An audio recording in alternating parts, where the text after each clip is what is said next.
News Now is brought to you by the Bank of Guam, the People's Bank.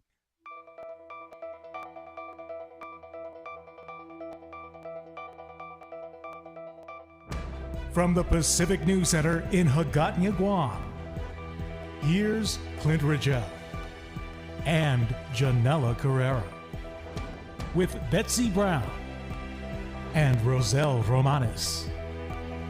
PNC Sports with Blake Watson. And weather with Joanna O.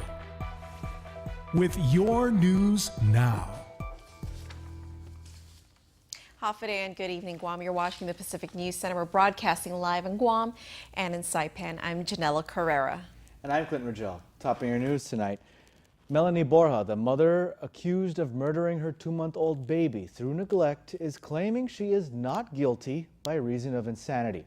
Borja was arrested last October on charges of manslaughter and child abuse, but her charges were elevated in a superseding indictment last month to aggravated murder, among other assault and child abuse charges for her 7 other children.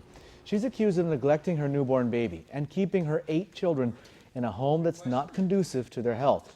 During an investigation, police say Borja's home reeked of foul odor. They found old, dirty dishes, cockroaches everywhere, and drugs.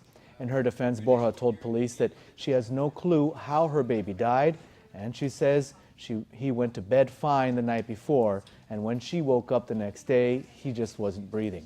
An autopsy revealed that the infant was severely malnourished and appeared to have sores on his head. Borja also acknowledged the drug paraphernalia in her home, but she claimed they weren't hers. And requested the grand jury disc in this case. She's waiving her right to a speedy trial in writing. And we're also going to add we're pleading her not guilty and NGI, and we're going to request a psychological evaluation. Thank you. Ms. Borja, the court record's going to show, ma'am, that you are present here with your lawyer from the public defender. You waive a reading of the superseding indictment and a plea of not guilty and not guilty by reason of mental disease or defect was posited on your behalf. The court therefore will order that a forensic evaluation be performed within 10 days of receipt of the order. Borja's next hearing is on March the 3rd at 3 p.m. in Judge Alberto Lamarena's courtroom. An intense hearing this morning over repairs for the Darryl Road project as part of the solid waste consent decree. Chief District Court Judge Francis Tydinko Gatewood pressed Gov Guam attorney Roland Mantanonio for details on their plans for Darryl Road. She didn't seem too happy to find out that they are proposing to spend $1 million to fix the road, but only by patching up parts of it. Now in their third day of hearings, the parties in the solid waste consent decree began discussing plans for the Darryl Road project. Darryl Road is a stretch of badly damaged roadway that leads to the now closed ORDOT dump. Attorney Roland Mantanonio, on behalf of the government of Guam, had proposed to remove the Darryl Road improvement requirements from the consent decree altogether.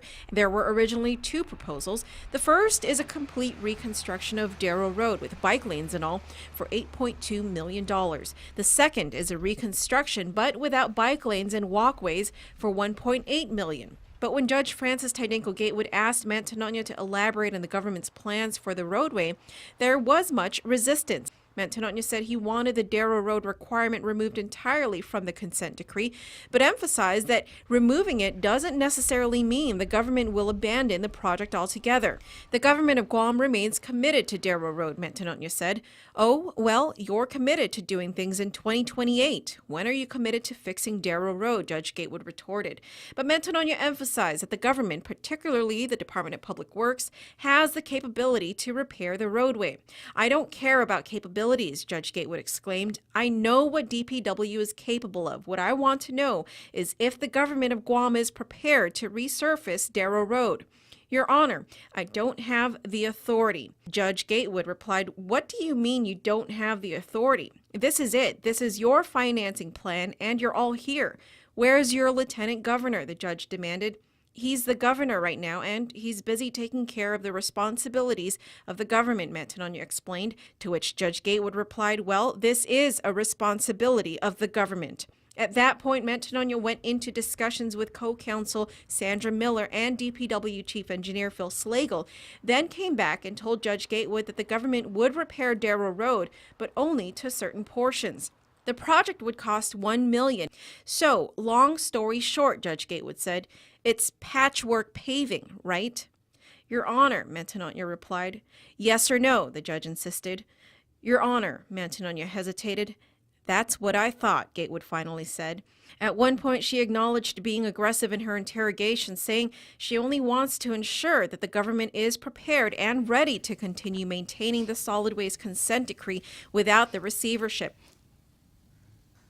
Assistant U.S. Attorney Michael Schwab, however, pointed out that the first proposal of $8.2 million to install walkways and bike lanes is, quote, the right way to do it, explaining that residents actually use Darryl Road as a walkway and that people have complained about it being dangerous because of the lack of walkways. I'm concerned that the government of Guam is saying it's acceptable not to do it the right way, Schwab lamented. And in related news, Gov Guam has asked the district court to remove Route 4 safety improvements as one of the projects connected to the consent decree. However, Speaker Judy Wanpat, who has driven the road for the past 27 years, says Route 4 is very dangerous and in dire need of repair. It definitely has gotten worse ever since the Luzon landfill had opened up. The potholes are definitely much wider and deeper. The layer of asphalt already has just been washed away, so then there's definitely lots of bumps there.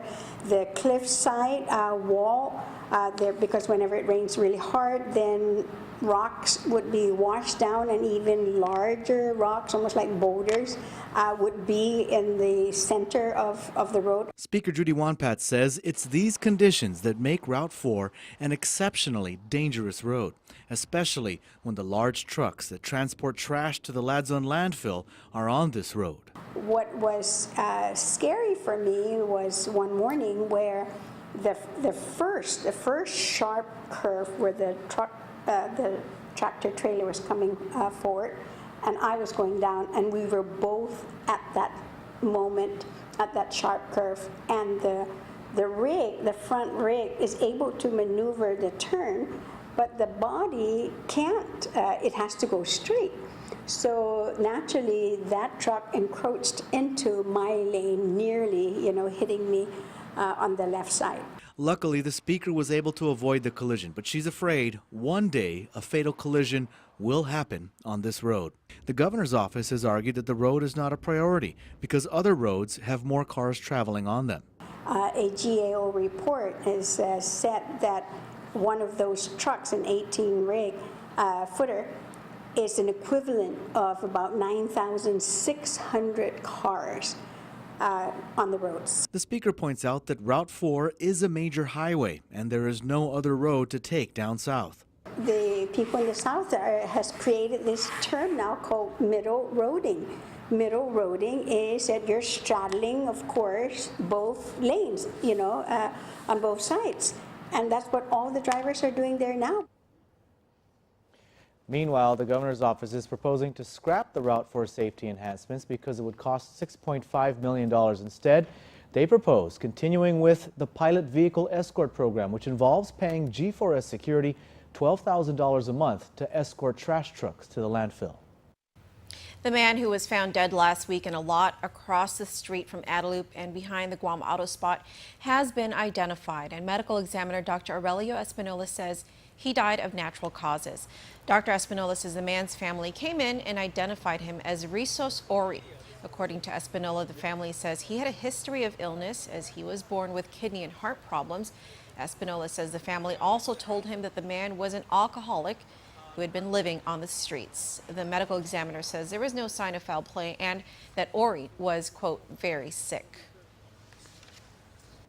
Vice Speaker B.J. Cruz is asking the governor to assist him in urging the federal government to hand over the Fena Water Reservoir to Gov Guam or face a lawsuit to pay some $300 million in unreimbursed compact impacts.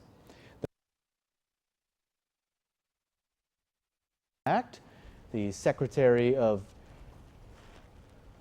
DOD and DOI are authorized to discuss the possibility of transferring the Fena Water Reservoir to Gov Guam in lieu of money owed for compact impact reimbursements. Cruz points out that the Navy is increasing the amount it sells Fena Water to Gov Guam, by 44%. Meanwhile, Cruz also points out that the CCU has said GovGuam produces water for significantly cheaper. In fact, in light of this, GWA has started buying less water from the Navy, and it's now causing low water pressure in Santa Rita.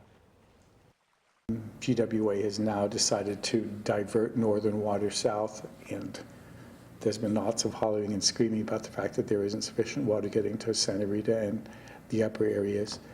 And so I just thought maybe with the governor leaving next week, it would be the perfect time for him to follow up with Secretary Kaina and the DOD and DOI, whether or not we could really be one Guam, as Secretary Work has been saying. You know, we should be one Guam, and we should have one water system like we have one power system. If the federal government does not agree to transfer FENA, then the Vice Speaker is asking the governor to join him in a lawsuit that would force the federal government to pay owed compact impact reimbursements. Container homes are becoming a popular alternative to new construction in the States, and now a businesswoman in Guam adopted the concept to help make the dream of owning her own store a reality. PNC's Betsy Brown joins us now with more. Betsy. Thanks, Janella. Today I met Jonte de Leon. She owns the Sup Shack, and that's located in a 40-foot shipping container. De Leon had dreamed of opening her own store for 2 years, but found rental costs were too high for a new business. So here's what she did instead. Thanks to Pinterest and a bunch of people putting their ideas together, hence the container store. Jonte de Leon didn't let the high cost of rent get in the way of her dream of owning her own business. When she found out her Tamuning home was in a commercial zone, the paddleboard enthusiast set up shop in her own front yard. Sup Shack is basically a stand-up paddleboard store. So we retail stand-up paddleboards as well as accessories like leashes and roof racks and tie-down straps. And I mean, we're trying to get as many SUP-related accessories as possible, so the list is still growing. SUP stands for stand-up paddleboards, and if you're not ready to purchase your own paddleboard, De Leon also offers lessons, and she delivers rentals right to the beach in Tumon.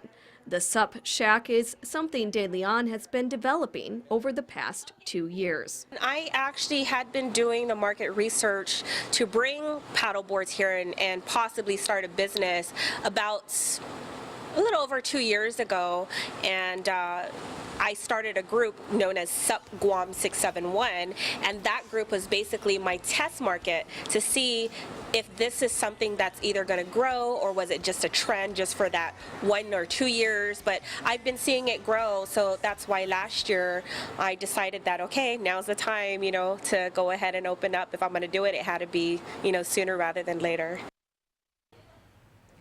De Leon hopes to move into a bigger shop in the future, but for now, if you'd like to find the Sup Shack, you can start by visiting their website at www.thesupshackguam.com, where you'll find contact information as well as a map to the store.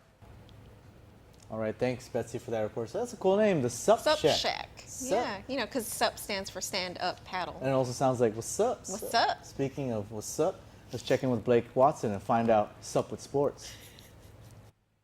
Sports not too far away. We try to stay unbeaten and undefeated as we go all 3 rounds. That is, if we don't hit a ground ball in the 7th inning and the referee doesn't stop it due to injury. What am I talking about? Boxing and softball all jumbled into one. For the long version, check out the PNC Sports Now. It is coming up not too far away. I'll see you there.